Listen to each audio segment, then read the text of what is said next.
ये गुरु गोविंद सिंह चौक है और ये चौक स्थित है कानपुर की एक बड़ी प्रतिष्ठित मार्केट गुमटी नंबर 5 में। और कानपुर आने की वजह है एक मौत। वो मौत एक व्यापारी की मौत जिसने पूरे उत्तर प्रदेश को इस वक्त खिला रखा है। व्यापारी मनीष गुप्ता की मौत, जो कि पिछले सोमवार गए हुए थे गोरखपुर अपने कुछ मित्रों से मिलने घूमने, और वहाँ पर पता चलता है एक दिन बाद पुलिस पहुँचती है रात में और उनकी मौत हो जाती है। इस समय उत्तर प्रदेश की सबसे बड़ी खबर है। हम गुमटी नंबर 5 आए हुए हैं ये जानने के लिए कि व्यापारी की मौत पर व्यापारी नेता, व्यापार करने वाले क्या सोच रहे हैं। तो हमारे साथ तमाम व्यापारी जुटे हुए हैं, व्यापारी नेता जुटे हुए हैं। उनसे समझते हैं कि व्यापारियों का क्या सोचना है इस मुद्दे पर। क्या नाम है आपका? राजय गुप्ता, मैं यहाँ व्यापार मंडल का अध्यक्ष हूँ जी गुमटी नंबर 5 का। जी। मनीष गुप्ता की जो मौत हुई है, परिवार का आरोप है हत्या हुई है, उस पर कानपुर के व्यापारी क्या सोच रहे हैं? ये बहुत निंदनीय कार्य है पुलिस का। वो पुलिस जिसके ऊपर एक आम जनता की रक्षा की जिम्मेदारी है, वो ऐसा कृत्य करे तो कहीं ना कहीं मतलब सरकार को इसकी जिम्मेदारी लेनी चाहिए। सरकार को उसकी जिम्मेदारी लेनी चाहिए। पर जिस तरीके से घटना हुई उसको लेकर आप लोगों के बीच, मतलब व्यापारियों के बीच क्या चर्चा हो रही है? बहुत आक्रोश है आप लोग व्यापारी। इधर आ जाइए, सब लोग सबसे बात करूंगा। क्या चर्चा हो रही है? व्यापारियों में आक्रोश है। एक हम आम नागरिक होते हुए, एक लोकतांत्रिक देश है हमारा, हम झांसी जाने के लिए स्वतंत्र हैं, हम इलाहाबाद जाने के लिए स्वतंत्र हैं, गोरखपुर जाने के लिए स्वतंत्र हैं। और होटल इसलिए बने हुए हैं कि हम वहाँ रात अपनी गुजार सकें कमरा लेके। और वहाँ हमारे साथ अगर इस तरीके की घटना हो जाती है, हम बाल बच्चेदार आदमी हैं, बीवी बच्चे हमारा इंतज़ार कर रहे हैं, और हम मतलब इस तरीके से परदेश में बिना किसी कसूर के मारे जाते हैं, तो ये बहुत ही पुलिस का निंदनीय कार्य है। आप लोग क्या सोच रहे हैं इस घटना के बारे में? मनीष गुप्ता की जिस तरीके से मौत की हाँ, ये बहुत निंदनीय और उसके है। बाद पुलिस के तमाम वीडियो वायरल हुए। हाँ, ये बहुत निंदनीय काम है भैया, बहुत निंदनीय क्या नाम काम है है। आपका? मैं अजायब सिंह हूँ, एक व्यापारी हूँ गुमटी नंबर 5 का। लेकिन ये बहुत निंदनीय काम है। जो व्यापारी की रक्षा न कर सके सरकार, वो बहुत गलत काम है। जो इतना टैक्स भी देती है सरकार को, उसके बाद सुरक्षा कुछ नहीं, 10-10 कर्मचारियों को पालती है, उसके बाद भी कोई फैसिलिटी नहीं। तो इसलिए उनको उचित दंड दिया जाए जिससे दोबारा भविष्य में ऐसी घटना ना हो सके, बस। हमारी एक टीम इस समय उत्तर प्रदेश के दौरे पर भी है और वहाँ मेरठ में कुछ व्यापारियों से हमारी टीम की बात हो रही थी। व्यापारियों ने कहा एक बार सड़क नहीं बनी होगी काम चल जाएगा, और अगर ये सुनिश्चित ना हो कि हम अपनी दुकान से घर तक सुरक्षित नहीं जा पाएंगे तो फिर हमारा काम धंधा व्यापार सब खराब है। बहुत ही ये निंदनीय, बार बार इस बात को क्या रिपीट करें, ये बहुत निंदनीय है। दोबारा ऐसा नहीं करो, उनको उचित दंड दिया जाए, बट ज़्यादा से ज़्यादा यही व्यापारी की मांग है। क्या नाम है आपका? राजीव मेहरा, क्या करते हैं आप? मेरी दुकान है यहीं पे। इस घटना के बारे में क्या चर्चा हो रही है? एक उच्च अधिकारी का बयान आया था इसमें आज कि वो शराब पी रहे थे रूम में। शराब सरकार बेच रही है, 2 नंबर की शराब व्यापारी नहीं ले रहा। सरकार उससे राजस्व ले रही है, सरकार पीने का ऑफर दे रही है। यहाँ तक कि लॉकडाउन में भी सारे ठेके और दुकानें शराब की खुली रही। अगर वो रूम में शराब पी रहा है तो आप इसका मतलब ये नहीं है कि अगर आप जांच करने भी गए हैं कमरे में तो कोई वहाँ पे आपत्तिजनक चीज़ें नहीं पाई गई, कोई स्मैक मिली हो और कोई ड्रग्स मिला हो, या वो अश्लील हरकतें कर रहे हो, लड़कियां लेके बैठे हो। एक दारू की बोतल वहाँ पे होने पे आप व्यापारी पे हमला करो, उससे उसकी मौत हो जाए, घर में उसकी वाइफ है, छोटे बच्चे हैं, माँ बाप हैं, पूरी लाइफ, क्या सरकार मुआवजा दे देगी? क्या उस मुआवजे से उसकी भरपाई पूरी हो सकती है? क्या उस जो जान चली गई व्यापारी की, क्या उस मुआवजे से वापस आ सकती है? नहीं आ सकती। सरकार को इस तरफ ध्यान देना चाहिए।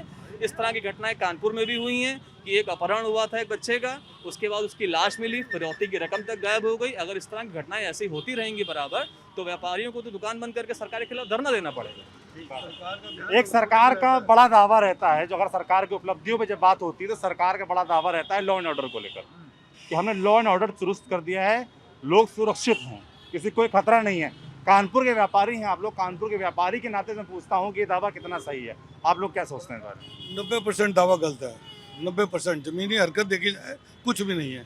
जमीनी हरकत देखी जाए क्या तो जमीन पे क्या देखते जमीनी पे यही जो कांड हो जाते हैं, और क्या ये कांड पे 36 गड्ढे हो रहे हैं, 36 केस होते हैं, कहाँ तक गिनती कराई जाए? ये तो सरकार को खुद अपने सदा को भेज के देखे, अपने मुआयना करें। ये उनका काम है। व्यापारी तो अपना बिजनेस करेगा। व्यापारी तो है नहीं ये कि सरकारी आदमी की गली गली ढूंढेगा। ये सब उनका पूरा दोष है जो इतनी बातें करते हैं। पिछली सरकारों की बनस्पत इस सरकार में अपराध निश्चित ये बात है कि कम हुए हैं। पहले सपा के शासन में या मतलब उससे पहले जो और सरकारें आई हैं उनके शासन में निश्चित बात है कि मतलब अपराध ज़्यादा थे और कुछ हद तक मतलब इसमें काबू पाया गया है। लेकिन ये घटना जो हुई है इसने कहीं ना कहीं पुलिस प्रशासन पर, सरकार पर के मुंह पर कालिक पोती। अच्छा, इस तरह के मुद्दे चुनाव में क्या असर डालते हैं? क्या कानपुर में जो घटना हुई है कानपुर के व्यापारी के साथ, इस तरह के मुद्दे क्या चुनाव 6 महीने बाद 4 महीने बाद चुनाव होने हैं, क्या ये मुद्दा इस तरह के जो लॉ एंड ऑर्डर सिचुएशन है या इस तरह के व्यापारियों के बीच क्या ये मुद्दे बनते हैं? क्या इसका असर कोई वोट पे होता है? वोट पे असर होता भी हो नहीं भी होता, बहुत चीज़ें हैं। जब वोट आए, वोटिंग की बारी आएगी तब के मुद्दे अलग हैं। ये वाला एक मुद्दा है, एक मुद्दे को लेके अगर हम सरकार को दोष दें तो वो भी गलत है। सरकार अपना काम कर रही है, यहाँ पे ना योगी जी की गलती है ना मोदी जी की गलती है, यहाँ पे गलती एक पुलिस वाले की है जिसको योगी जी की टीम ने सस्पेंड भी किया है, मुआवजा परिवार को दिया। लेकिन आगे से एक सख्त से सख्त कार्रवाई होनी चाहिए, एक ऐसा मैसेज जाना चाहिए कि आगे की ये घटना दोबारा भविष्य में ना हो, जिससे व्यापारी सुरक्षित रह सके। तमाम योगी जी के विरोधी जो हैं, क्या कहना है? आज योगी जी हमारे शहर कानपुर आए थे, उन्होंने उस परिवार से मुलाकात करी है और एक अच्छी मुलाकात थी उसकी, और उन्होंने मुआवजा भी देने की घोषणा करी है और जांच भी जो है कानपुर में ही कराने का आश्वासन दिया है। और मुआवजा जो दे रहे हैं उसको एक सरकारी नौकरी जो कि 50 लाख रुपये मुआवजा और केडीए में ओएसडी पद पर उनकी पत्नी को नौकरी दे रहे हैं। ये एक बहुत ही अच्छा सराहनीय कार्य मुख्यमंत्री जी के द्वारा है और मैं नहीं समझ ये काम तो तब किया गया ना जब परिवार की तरफ से इतना मीडिया आया, इतना विपक्ष पहुंचा। पहले तो सिर्फ घोषणा 10 लाख रुपए मुआवजे की हुई थी, पर जब दबाव बनाता हुआ, एक तो ये मुद्दा है। दूसरी चीज़ ये है कि जिस तरीके से पुलिस का एक वीडियो वायरल हुआ कि एसपी और डीएम दबाव बना रहे हैं परिवार पर, एक वीडियो आप लोग के पास पहुंचा होगा, वायरल हुआ है, और कह रहे हैं मुकदमा मत दर्ज करवाओ। और वो लोग अभी भी अपने पद पे बने हुए डीएमएसपी, जो अभी तक कोई कार्रवाई, विरोधी ये भी सरकार विपक्ष ये भी पूछ रहा है, उस पर क्या सोचते हैं? इस सरकार को इस पर उचित कार्रवाई करनी चाहिए। अगर कोई वीडियो वायरल हुआ है तो उसको संज्ञान में लेके जो हमारे उत्तर प्रदेश के मुख्य सचिव जी हैं, मुख्यमंत्री जी हैं, उनको इस पर संज्ञान लेना चाहिए कि ऐसी जो बयान आ रहे हैं उच्च अधिकारियों के ऐसे नहीं आने चाहिए। इसका समाज में, व्यापारी में हो, चाहे वकील हो, चाहे डॉक्टर हो, सब पे एक प्रभाव पड़ेगा आने वाले चुनाव में भी। और अगर इस तरह की घटनाएं ऐसी पुनरावृत्ति होती रहेगी तो आने वाले चुनाव में निश्चित तौर पर कुछ ना कुछ समस्याएं सरकार के लिए उत्पन्न होंगी, जिससे वोट बैंक भी कटेगा इनका, और चुनाव में जाहिर सी बात है वोटिंग परसेंटेज में इनका फर्क पड़ेगा। पोस्टमार्टम रिपोर्ट में उसके चोटों के निशान पाए गए हैं, जिससे एसपी साहब तो कह रहे थे कि नहीं, वो पुलिस को देख के हड़बड़ा गए, गिर गए। जो पोस्टमार्टम रिपोर्ट बता रही है उसके हिसाब से उसको मारा पीटा गया है और जिससे कि उसकी जान चली गई है। और उसके हिसाब से वहाँ के डीएम और एसएसपी को इस बात का ये कुछ न कुछ दंडात्मक, तो यही है ना कि 2 दिन हो गए, अभी तक क्यों बने हुए हैं वो लोग पद पे? उनके ऊपर भी कार्रवाई होनी चाहिए, वहाँ के एसपी और डीएम के ऊपर निश्चित कार्रवाई होनी चाहिए उनके ऊपर। और जो लिप्त थे इस काम में, जो पुलिस वाले लिप्त थे, वो थानेदार था या सब इंस्पेक्टर था, उनके ऊपर आपराधिक मुकदमा चलना चाहिए, हत्या का मुकदमा चलना चाहिए सीधे सीधे, और उनको नौकरी से बर्खास्त करना चाहिए। तब हम लोगों के मतलब पूरे, हम समझते हैं कि पूरे उत्तर प्रदेश की जनता को तसल्ली मिलेगी। अच्छा, थोड़ा व्यापार में बात कर लेते हैं। पिछले 5 साल से उत्तर प्रदेश में योगी आदित्यनाथ की सरकार है। कानपुर में व्यापार का क्या इस समय हाल है? व्यापारी अपने व्यापार से कितना खुश है? सरकार ने व्यापारियों के लिए कुछ किया है क्या? देखिए, जैसी अपेक्षा थी हमें यूपी सरकार से, हमारे योगी सरकार से, कि जैसे इनके कार्यकाल में कोरोना ऐसी बीमारी आई जिसके कारण 2-2, 3-3 महीने मतलब व्यापार बंद रहा, बिल्कुल दुकानें बंद रहीं।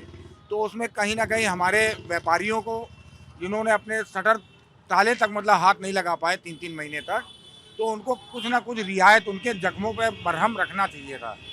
जबकि ऐसा नहीं हुआ, उल्टे बिजली का बिल, अधिभार वगैरह बढ़ा के लिया गया। किस तरीके से व्यापारियों ने मतलब खून के आंसू बहा के ये अधिभार वगैरह वहन किया है, हम ही लोग जानते हैं। और व्यापार की स्थिति इस समय बहुत ख़राब है बाज़ारों में। व्यापार की स्थिति खराब है तो कभी आप लोग यहाँ के जो जनप्रतिनिधि हैं आपके, शहर के सांसद हैं, विधायक हैं, इन लोगों के पास नहीं जाते कि हमारे लिए कुछ होना चाहिए, हमें को रियायत देनी चाहिए, कोरोना की मार पड़ी है, व्यापार घटा है? नहीं भाई साहब बताएंगे। बताइए, अपने नेताओं से पूछते नहीं जाते? हाँ, नेताओं के पास जाते हैं, लेकिन इस विषय पे हालांकि नहीं गए हैं कि मतलब व्यापार बढ़ाने में वो क्या योगदान दे सकते हैं, हमारी समझ में नहीं आता कि अगर हम सांसद जी के पास जाएं तो वो या सरकार मतलब इसमें क्या योगदान कर सकती है, हमारी समझ में नहीं आता। कोरोना काल के बिजली के बिलों को माफ़ किया जाना चाहिए, और जो दुकानों पर नगर निगम का हैवी टैक्स हो गया है बहुत ज़्यादा, 5 गुना, और मेरे ख्याल से और ज़्यादा भी हो सकता है, उसको माफ़ करना चाहिए। आगे चुनाव है, चुनाव को देखते हुए सरकार को इस बात का संज्ञान लेना चाहिए कि जो है व्यापारियों के ऊपर इतनी ज़्यादा मार पड़ी है, आज व्यापारी के पास काम नहीं है और वो हाथ पर हाथ धरे बैठा हुआ है, पूरे ग्राहक नहीं है, और जो व्यवस्था सड़क पर चलने की है वो भी बहुत मुश्किल हो गई है। आज आम जनता, आम व्यापारी सड़क पर सुरक्षित चल नहीं पा रहा, उसको भी देखना चाहिए सरकार को, और आने वाले चुनाव पर उस पर ध्यान देना चाहिए। आप लोग भी यहीं के व्यापारी हैं, मुझे लगता है, तो मैं सवाल जो पूछ रहा था वो यही था कि पिछले 5 साल में कैसा काम रहा योगी आदित्यनाथ सरकार का, और व्यापारियों के लिए क्या कोरोना का दौर रहा, तमाम यहाँ के व्यापारी कह रहे हैं तमाम नुकसान हुआ, क्या आप लोग के लिए कुछ चिंता की गई? बात यहाँ पे योगी जी की नहीं है, कोरोना से तो ऑल ओवर इंडिया के, ऑल ओवर वर्ल्ड इफेक्टिव हुआ है। वो सभी के साथ वही बात हुई है जो यहाँ हुई है। सब व्यापार तो थोड़ा सा नुकसान हुआ है, जैसे शादी ब्याह बंद हो गए, कम हो गए, जैसे लोगों का आना जाना, अब उन्होंने छूट दे दी है, तो इस वजह से भी व्यापार का बड़ा फ़र्क पड़ जाता है, इसलिए बाजार ये है बस। बाकी तो ऑल ओवर इंडिया का, वर्ल्ड का हाल ख़राब है कोरोना की वजह से, ये है।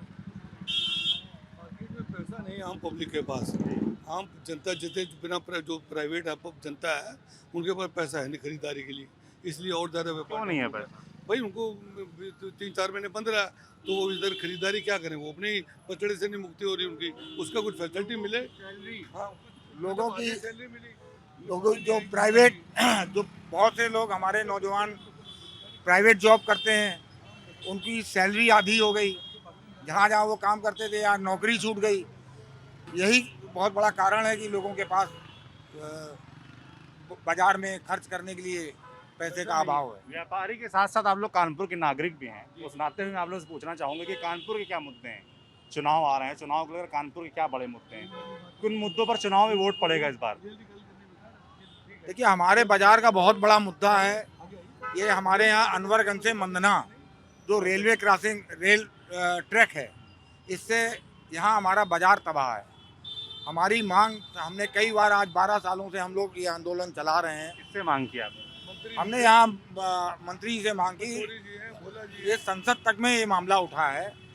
हमारे पचौरी जी ने, हमारे सांसद जी जो हैं, उन्होंने लोकसभा में ये मामला उठाया है, इसके बावजूद अभी तक इसमें कोई सुनवाई नहीं है। सुनवाई क्यों नहीं हो रही? सरकार तो, आप पचौरी जी की बात कर रहे हैं, भाजपा के सांसद हैं, सरकार राज्य में भी वही है, केंद्र में वही है, तो बात रुकी कहाँ है? अब वो तो कह रहे हैं, जैसे पचौरी जी से हमारी बात हुई, वो कह रहे हैं कि मतलब ये हमारे कार्यकाल में ही मतलब ये शिफ्ट होगी, इसकी घोषणा होगी। हम लोग इंतजार कर रहे हैं कि कब घोषणा होती है। वो हमारा बहुत साथ दे रहे हैं, हमारी 2-3 मुलाकातें उनके साथ हो भी चुकी हैं, और गुमटी में भी आ चुके हैं। उन्होंने कहा है कि हमारे ही कार्यकाल में वो इसकी घोषणा करेंगे और लाइन को हटवाने की कोशिश, पुरजोर कोशिश करेंगे। कानपुर के मुद्दे में पूछ रहा हूँ, आप लोग कुछ बताना चाहेंगे? कानपुर मुद्दे, सरकार अच्छा काम कर रही है, पिछले 5 सालों में बहुत क्या काम अच्छा हुआ। काम किया? कानपुर में क्या अच्छे काम हुए हैं? पिछली सरकारों की उपेक्षा में पहली बात तो अपराध बहुत कम है, परसेंटेज आप देखेंगे, आरटीआई दिशा निकलवा लिया जाए, अपराध कम है, सड़कें पहले से बन रही हैं, लाइट बेहतर आ रही है, नागरिक सुरक्षा अच्छी है, महिला अपराध बहुत पहले से कम हुए हैं। कुल मिला के अगर योगी जी की बात करें, सरकार अच्छा कार्य कर रही है और आगे भी उम्मीद है कि अच्छा काम करेंगे।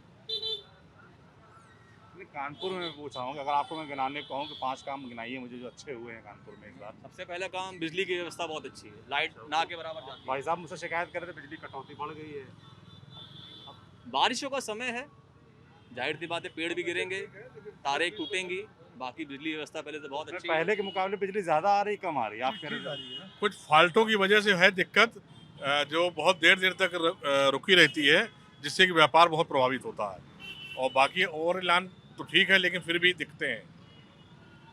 चलिए, कानपुर के व्यापारियों के मुद्दे थे, नागरिक के नाते जो मुद्दे थे, और मनीष गुप्ता हत्याकांड पर कानपुर के व्यापारी क्या सोच रहे हैं वो हमने आपको दिखाया। देखते रहिए दी लल्लन टॉक।